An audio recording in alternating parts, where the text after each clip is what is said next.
Ok, maintenant je vais parler de la méditation, la parole de Dieu. Comment méditer et avoir le résultat. Ah, tu vois, la méditation doit toujours être en étroite collaboration avec ta vie de prière. Comment on peut aussi dire, comment avoir une vie de prière productive. Tu vois, quand certaines personnes entendent ça, ils disent, bon, une vie de prière productive, ça veut dire tout ce qu'ils demandent à Dieu, j'obtiens. Ton cœur parle toujours. Au fait, tout ce que tu dis en fonction de comment est l'état de ton cœur. Tout ce que tu dis en fonction de comment. Tu vois, quand tu es quelqu'un qui est dans, dans ce qui n'est pas juste, ce qui n'est pas conforme, même quand on te dit la vérité, tu le prends selon ton cœur, selon l'état de ton cœur. Et souvent, tu l'aspires pour mourir avec. Souvent, tu prends pour mourir avec. La vie de méditation doit être en étroite collaboration avec ta vie de prière. Maintenant, comment rendre cela efficace? Comment faire en sorte que quand je prie ou quand je lis, j'arrive à comprendre? Regarde, par exemple, dans un cas normal même. Est-ce que tu sais que quand tu te trouves peut-être à l'hôpital et que tu es malade, que le docteur t'a déjà dit, par exemple, la maladie dans laquelle, la maladie que tu souffres, quand le docteur t'a dit cette maladie-là, quand il commence à te parler de comment traiter ça, tu deviens attentif. Pourquoi? Parce que le docteur, pour le son, déjà te dit que tu es malade. Tu es conscient que tu es malade. La suite, c'est que je veux guérir. C'est la suite. Je veux guérir. Maintenant, quand le docteur se met à te dire ce qu'il faut pour que tu guérisses, là, tu es attentif. Même le sommeil ne peut pas venir. Hein, parce que c'est un cas de vie ou de mort. Tu es attentif. Tu vas voir que tu es attentif parce que tu sais que c'est pour ton bien. Donc, quand tu parles de la parole de Dieu, ne prends pas la parole de Dieu, tu ouvres, tu commences à lire. Il y a un temps où tu vas pouvoir lire la parole de Dieu, pouvoir ancrer en connaissance de différents, peut-être la vie de Jésus, peut-être que le ministère de Paul, peut-être que l'Ancien Testament, Ésaïe, peut-être que Joseph, peut-être que tout ça là, c'est bien. Mais quand tu donnes ta vie à Dieu, la première chose que tu fais, tu pas lire pour te conformer. Ta vie de prière, c'est lire pour te conformer et prier pour que la parole prenne chair et vie en toi. Maintenant, comment est-ce que je parle la parole de Dieu? Quand je veux lire la parole de Dieu pour que ce soit efficace avec ma vie de prière, la première chose que je pense, c'est pas la Bible, c'est une feuille. La première chose que je prends, ce n'est pas la Bible, c'est une feuille. Tu vois, Dieu, dans Psaume 30, verset 8, il dit, je vous instruirai, je vous montrerai la voie à suivre. Et je garderai mon regard sur vous. Je vous conseillerai. Tu vois, quand tu lis ce verset-là, Dieu, lui, il veut t'enseigner. Maintenant, Dieu veut t'enseigner sur quoi? Quand tu prends la Bible, la parole de Dieu ici, tu pars à la rencontre de Dieu. Tu pars à la rencontre de Dieu pourquoi? Tu dois toujours partir pour un but dans la parole de Dieu. Maintenant, il y a ceux qui parlent dans la parole de Dieu parce qu'ils veulent lire pour pouvoir mémoriser les versets. Oui. Il y a ceux qui parlent lire parce qu'ils veulent, quand ils prient, c'est ça éloquent. Il va prier après dire, il est écrit dans Luc 10, tu vois. Mais je connais beaucoup de personnes qui lisent, qui connaissent de Genèse à Apocalypse, que leur vie n'a pas changé. Parce qu'ils sont partis lire avec un but de mémoriser les versets et de pouvoir prier de façon éloquente. Mais leur vie n'a pas changé. Pourquoi? Parce qu'ils ne sont pas partis à la parole de Dieu pour changer leur vie. Au fait, il te donne ce que tu attends. Tu as soif de quoi? Tu as soif tu as soif de battre les gens. Tu as soif que quand tu pries, on dise waouh, elle prie, elle donne les versets. Tu vas donner les versets, mais ta vie ne ressemble à rien. Quand tu parles la parole de Dieu, pas avec un but. Ton premier but, c'est de te conformer. Ton premier but, c'est de te conformer. Parce que quand tu donnes ta vie à Dieu, ton âme a tellement de choses. C'est ça qu'on appelle la restauration de l'âme. Tu peux être accompagné, tout. Mais la restauration de l'âme, c'est une feuille blanche d'abord. Tu lis la parole de Dieu, je ne comprends rien. Il n'y a pas de problème. Dépose ta Bible, prends une feuille blanche. Quand tu vas prendre la feuille blanche là, sois sincère avec cette feuille blanche, toi et Dieu. Sois sincère avec cette feuille blanche là. Écris tes défis là-bas. Si tu es aigri, si tu es jaloux, écris. Au fait, si tu n'es pas sincère, Dieu ne t'aide pas. Ne cherche pas à faire, non, non, ne dis jamais que non, je suis comme ça, je suis né comme ça. Non, tu n'es pas né comme ça. Tu as grandi dans un environnement qui t'a conditionné de cette façon-là. Mais il y a la meilleure version de toi qui doit venir de la méditation, la communion avec la parole et le Saint-Esprit avec toi. Alors quand tu as peut-être feuille blanche, écris tout ce que tu n'es pas là-bas. Écris toutes tes faux choses là. Bon, je suis jaloux, je suis aigri, manque d'estime de soi, haute estime de soi, je suis jaloux quand j'entends qu'un frère a eu ceci, mon cœur me fait mal. Écris. Écris ça. Écris sur la feuille blanche là. Écris tout sur la feuille blanche là. J'ai peur, écris. La fornication, écris, écris, écris. Ne mets pas... en fait, ne cache pas ça. Ne prends pas ce péché-là. La fornication, la masturbation, tu mets de côté, tu cherches à être un bon chrétien. En apparence. Tu seras un bon chrétien en apparence. Mais tu vas mourir, tu vas tuer les gens. Oui.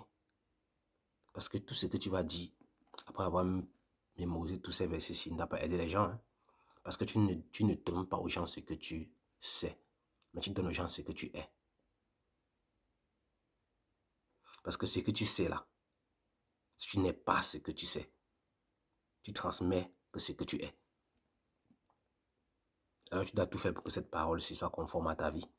Pour que tu transmets la vie. Parce que la parole de Dieu, c'est la vie. Alors cette parole doit d'abord faire de toi cette vie. Pour que cette vie et ta vie transmet Dieu. La priorité, c'est chercher à te conformer. Donc quand tu as fini de mettre tous tes manquements là, tous les faux choses là sur le papier, quand tu as fini de mettre ça, il faut le lire. Quand tu vas finir de lire ça, dans ton cœur, prends une résolution. La résolution que tu prends dans ton cœur, c'est que ça, je ne veux plus de ça. Il faut que tu ne veuilles plus vraiment de ça. Hein.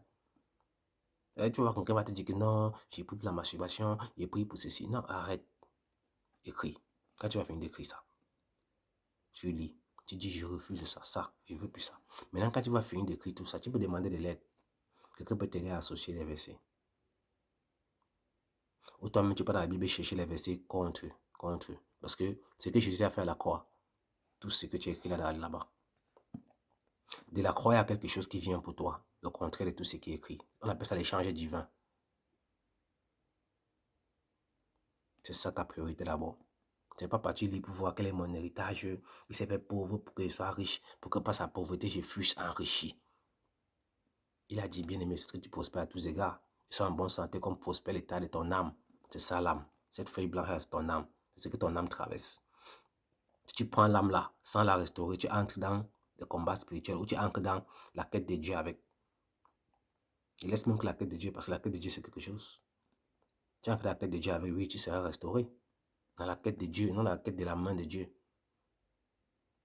Parce que si tu amènes tous ces défis-là et que tu mets un seul sujet, je veux te connaître, Dieu va désintégrer tout ça. Hein? Oui. Tu peux faire un raccourci parce que moi, c'est ce que j'ai fait. Il y a le raccourci.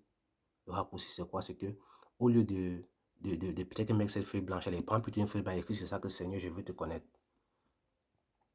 Je cherche à connaître Dieu. Je veux lire seulement pour connaître Dieu. Je ne me focalise pas sur ce qu'il traverse. Il y a beaucoup de... Je ne me focalise pas sur la masturbation. Je veux Dieu, je prie parce que je veux connaître Dieu. Ma prière, c'est Seigneur, je veux te connaître. Révèle-toi à moi. J'écoute les enseignements. Tous les enseignements qui parlent de la communion avec Dieu. Les enseignements qui parlent de... C'est ça que je suis sur ça. Dieu va te délivrer d'une façon inestimablement.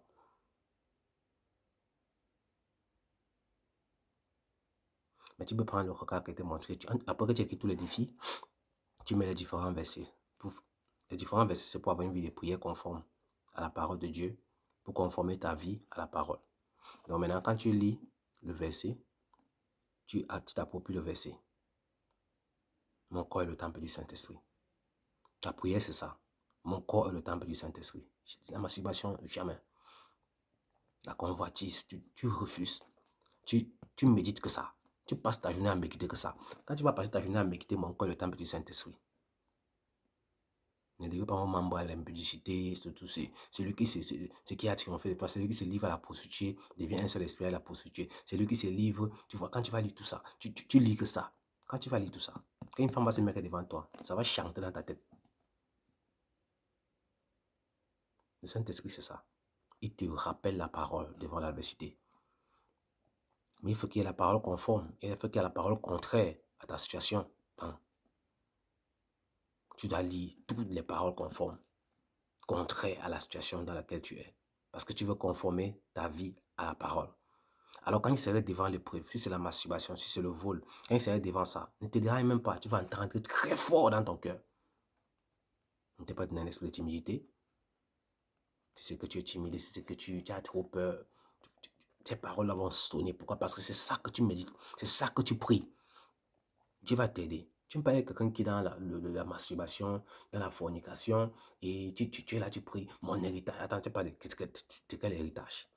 Tu ne comprends pas que l'héritage de Dieu, c'est Dieu. L'héritage de Dieu, c'est Dieu. Il a dit, si vous savez donner des pains à vos enfants, si vous demandez, est-ce que vous pouvez donner des pas à vos enfants si vous demandez du poisson, ou des scorpions si vous demandez, ou des pieds si vous demandez des pains? À combien de fois Dieu? Il dit, à combien de fois Dieu ne donnera-t-il pas le Saint-Esprit à ceux qui crient à lui jour et nuit? Donc la priorité d'un enfant de Dieu, c'est de demander la communion à Dieu. Donc Jésus a dit là-bas, que la priorité d'un chrétien, c'est de demander Dieu à Dieu. Dieu à Dieu. Demande Dieu à Dieu. Quand lui va venir, tout le reste, c'est de ne pas dessus tout. Ne te focalise pas sur le pas-dessus tout. Ou te dis que, bon, ok, je veux chercher Dieu. Comme ça, qu'il va me dire. Au fait, tu vois, il y a toujours, comme ton âme n'est pas restaurée, les faux ruses là. Ok, fais semblant. Bon, tu crois que tu peux tromper Dieu? Il fait semblant comme s'il cherchait beaucoup Dieu, mais mon but, c'est qu'il faut qu'il vienne avec le pas-dessus tout. Tu crois vraiment que Dieu, c'est un homme pour que tu fais un jar devant lui. Il connaît ton cœur. Même ce que tu mimes, il connaît. Donc, lis la Bible pour te conformer. Et prie pour te conformer. Ne prie pas pour ce que tu n'as pas. Prie pour ce que tu n'es pas. Prie pour ce que tu n'es pas. Oui.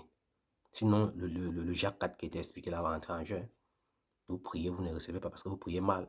Tu ne peux pas prier bien si tu n'as pas une âme restaurée. Tu ne peux pas bien prier si tu n'as pas une âme restaurée.